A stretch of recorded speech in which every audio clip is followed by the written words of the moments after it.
प्रणाम सब गोटे के। हम मंजू मिश्रा आज अहाँ सबके बीच राम विवाह गीत लऽ कऽ उपस्थित छी। कोशिश करै छी अहाँ सबके नीक लागत। जँ कनियो नीक लागत तऽ वीडियो के लाइक कऽ देबै और एहना सुंदर सुंदर गीत सुनै के लेल हमर चैनल के सब्सक्राइब जरूर कऽ लेब। तऽ चलू सब गोटा सुने जाओ। एहन सुंदर मिथिला धाम दोसर पायब कोन ठाम, दोसर पायब कोन ठाम, दुल्हा दुल्हन सीताराम जनकपुर में, दुल्हा दुल्हन सीताराम जनकपुर में।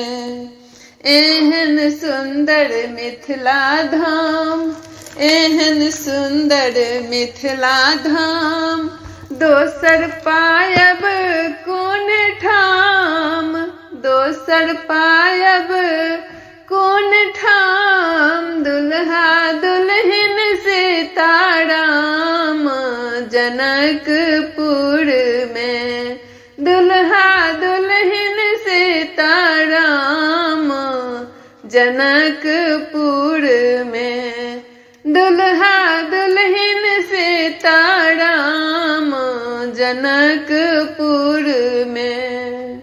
हम नहीं करबै ककरो आस, हम नहीं करबै ककरो आस, जखन मिथिला हमर बास, जखन मिथिला हमर बास, हमर बहिन जखन खास जनकपुर में, हमर बहिन जखन खास जनकपुर में।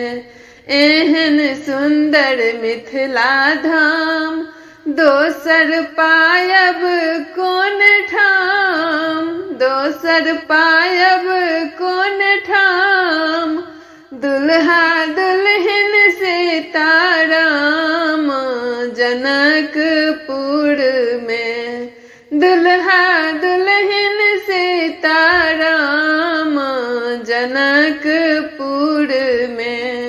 बहिन सिया सुकुमार, बहिन सिया सुकुमार, धिया जनक दुलार, धिया जनक दुलार, राम जी के लन चतुराई जनकपुर में, राम जी के लन चतुराई जनकपुर में।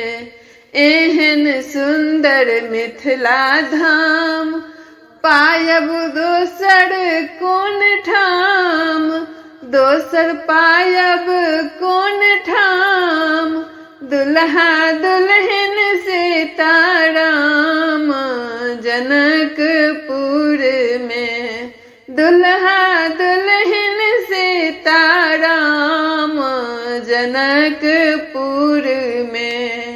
गंगा सागर स्नान, गंगा सागर स्नान, दर्शन करबै भगवान, दर्शन करबै भगवान, सुनबै मिथिला पुराण जनकपुर में, सुनबै मिथिला पुराण जनकपुर में, सुनबै मिथिला पुराण जनकपुर में।